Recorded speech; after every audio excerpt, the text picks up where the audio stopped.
the hard part is getting women to get their tests done in the first place, Right. right? And women are better than men in getting their medical things taken care of. Yes. But again, with hormones, I feel like there's a block where because of the Women's Health Initiative, they're afraid to even know what their results are because they don't want to have to even make a decision whether or not to take hormones or not. What if aging isn't about slowing down, but leveling up? I'm Dr. Isaac Jones. This is the Longevity Leaders Podcast. Welcome. I'm Dr. Ashley Beckman here today with the Longevity Leaders Podcast, and I have a special guest, Dr. Yaz. Hi there. Welcome. Thank you. So let's dive into one of your specialties. Sure. So women's hormones. Yes. I'm always curious because also as a female, we see a lot of things that are often suggested for men. And this is given to women as if it's the same type of treatment, same dosage, same frequency. Can you talk a little bit about how we're different and why it's important to specialize in women's hormones and the women's side of everything? Well, first of all, women are the most underserved in the medical research, history of medical research. But there's a reason for that is because we have so many hormones and we're too complicated. They just can't keep up with us. We're way more complicated. Yes. So obviously in our brick and mortars, we do hormone replacement therapy. We probably see just as many women as we see men specializing in testosterone pelleting. And women don't realize they need testosterone too. They may not need as much as men, but we definitely need some testosterone as we get older, especially going through perimenopause and menopause.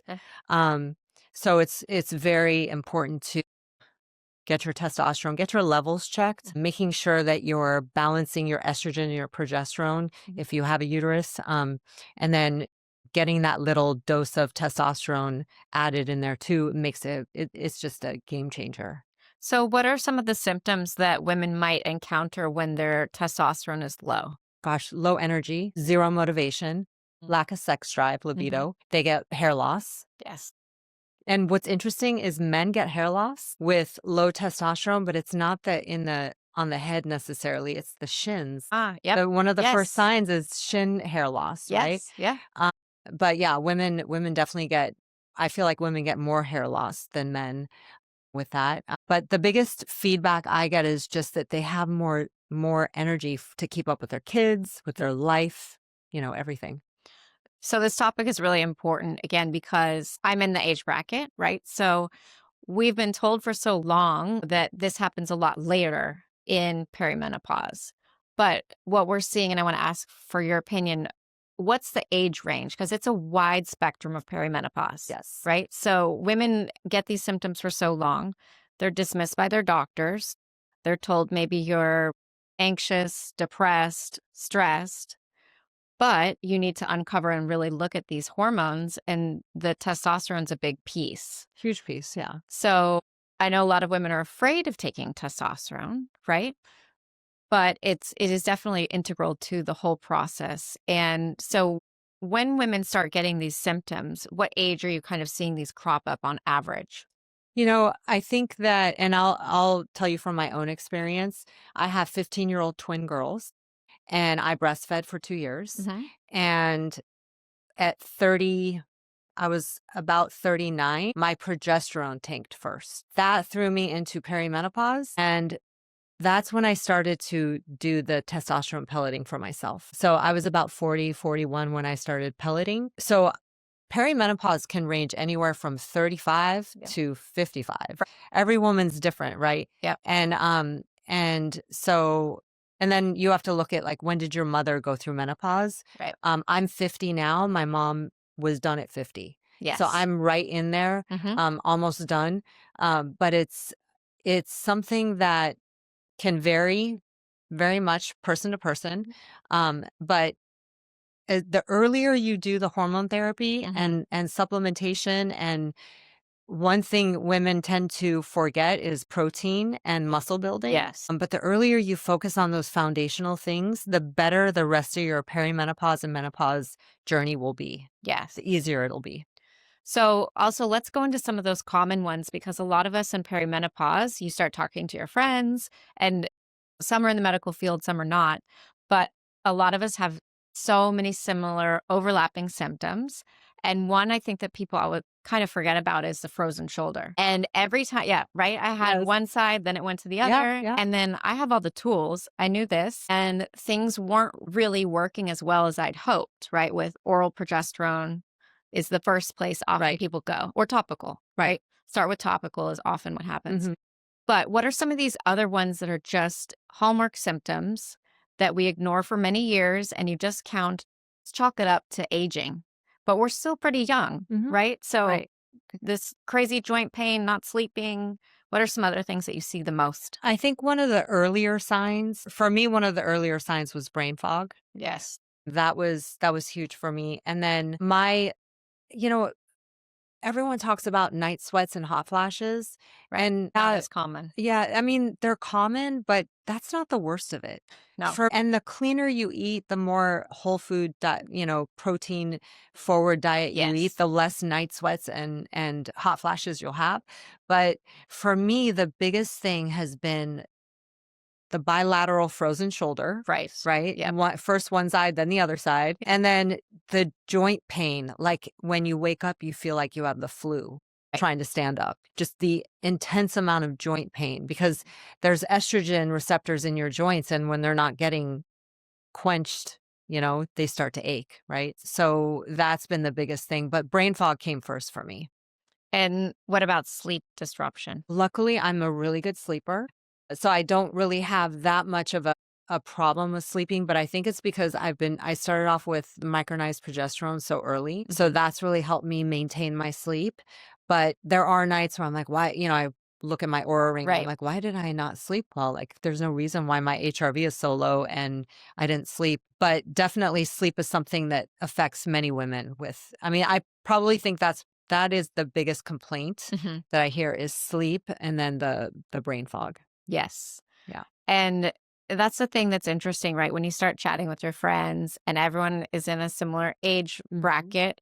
And some women, again, are getting this much younger, right? So I'll have some good friends that are 37, 38, Yeah. going through the same symptoms that I have at 47.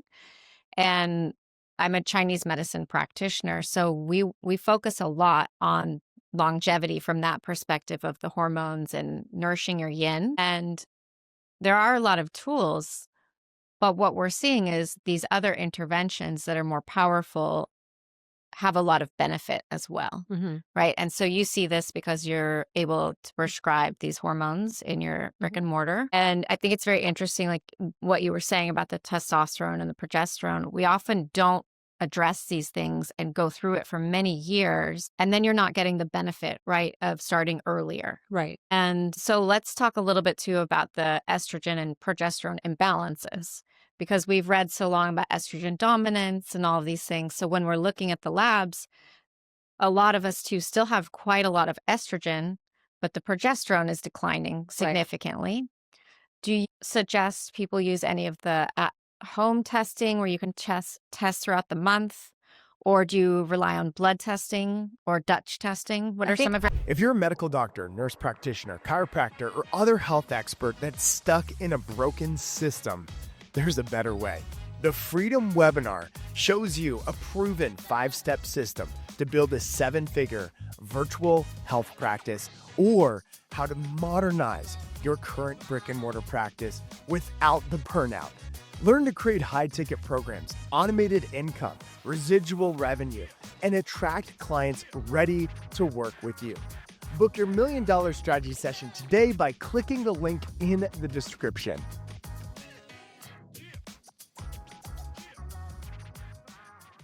I think favorites? I think all of them are good. I love the Dutch test, blood. We draw labs in our clinics.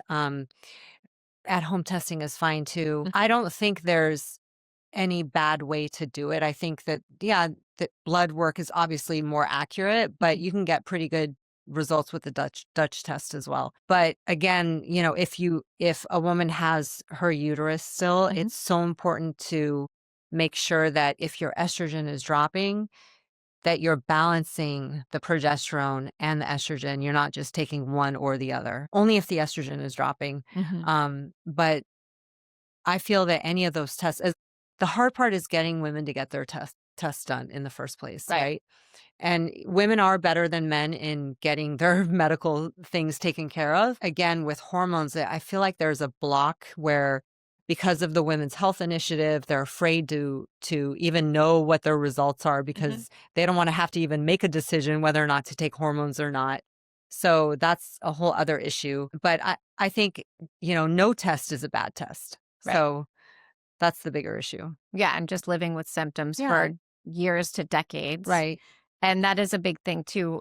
Often they do go into their practitioner and they're dismissed and told, oh, this is way too early for you. You Yep. can't possibly be in perimenopause. Right. Or they say, hormone therapy is bad for you because the practitioner is maybe not progressive and isn't Right. up to date with their research. So there's always that too. So let's go into that a little bit, right? I'm sure you get clients all the time questioning how safe HRT is, and they're worried if what if their mom had breast cancer or hormone dependent cancer. How do you go about that and navigate the process with them for the optimal choice for that individual? Right. So I actually tell them my mom's story. My mom went through menopause at 50, and this was 25 years ago. And she decided not to go the hormone therapy route. And her doctors told her that she'd be fine and she'd get through it. And she did.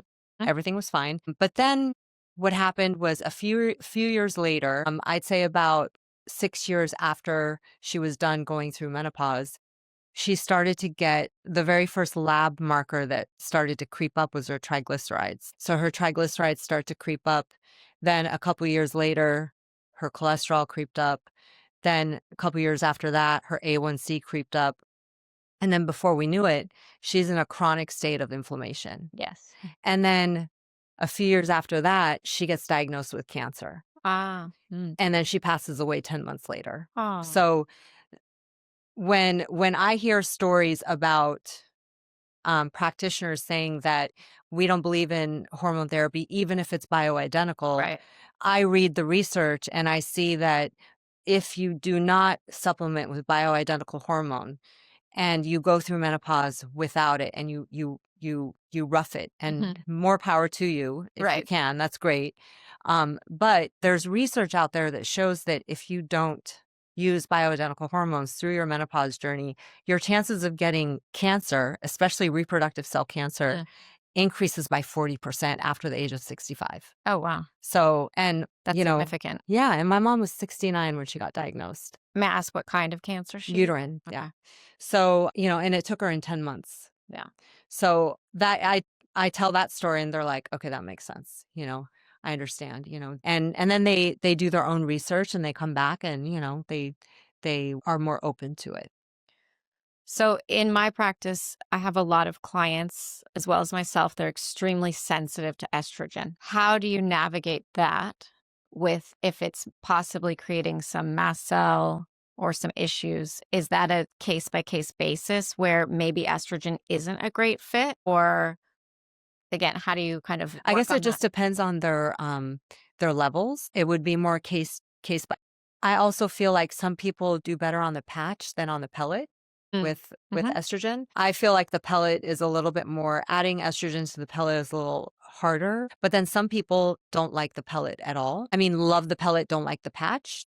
They don't feel the patch does anything for them. I prefer the patch for myself. And it depends on their symptoms, with mast cell activation and, other symptoms. It just depends on, okay, let's look and see what's triggering that mast cell activation. Yes. Is it just the estrogen or is it something else? And then can we put them on a histamine support for that? Right. Right. So I put them on a probiotic or some sort of histamine probiotic for that. But with the patches, I haven't really had a lot of people complaining about that. They'll say, I don't really think it's working. And then that's when, we move them on to the pellet. Okay. What about, this is very popular now in the space, using topical facial serums that have estrogen. Yeah. Let me know about your thoughts on that. So I've tried it. Yes. I don't know if it works. I don't know. I mean, at this point, I'm like, I'm 50, whatever. What am I going to do? But, and then there's some people who say, well, if I'm putting the topical estrogen on my face and then I have the vaginal cream and then I have the pellet, is that too much How estrogen? much am I overdoing it? I don't I don't recommend the topical estrogen for your face, but there's some people that love it. I have friends that use it and they love it. So I can't really say I haven't used that for my patients, so I don't know.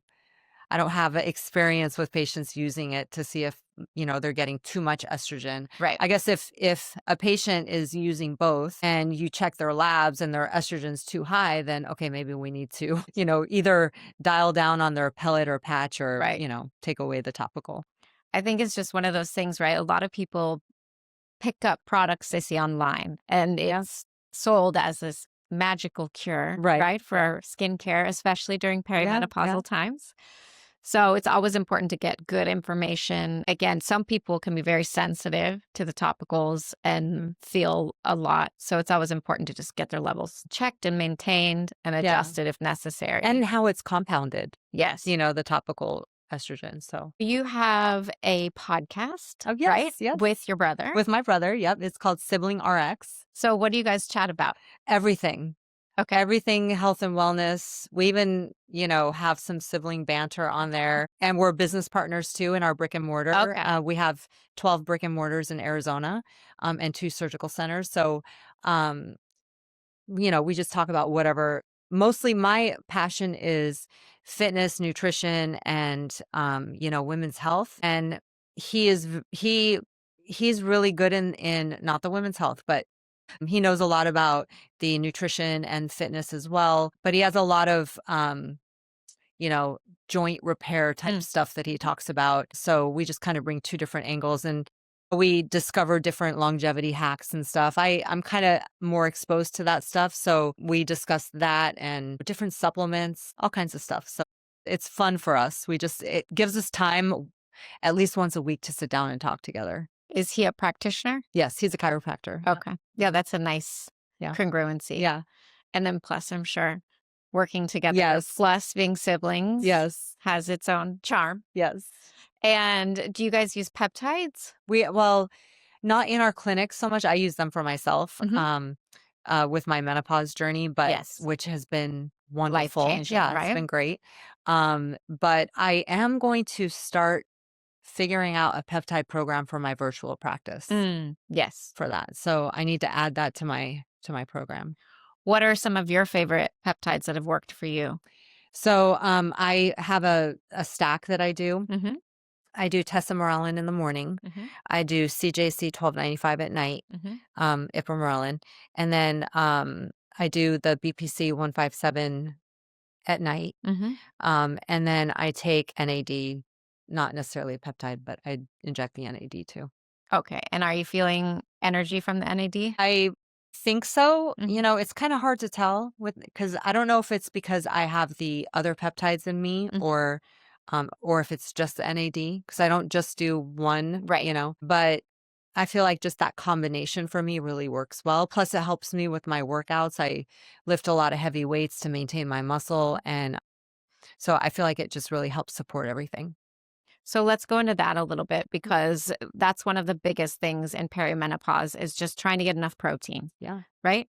So what's your amount that you suggest?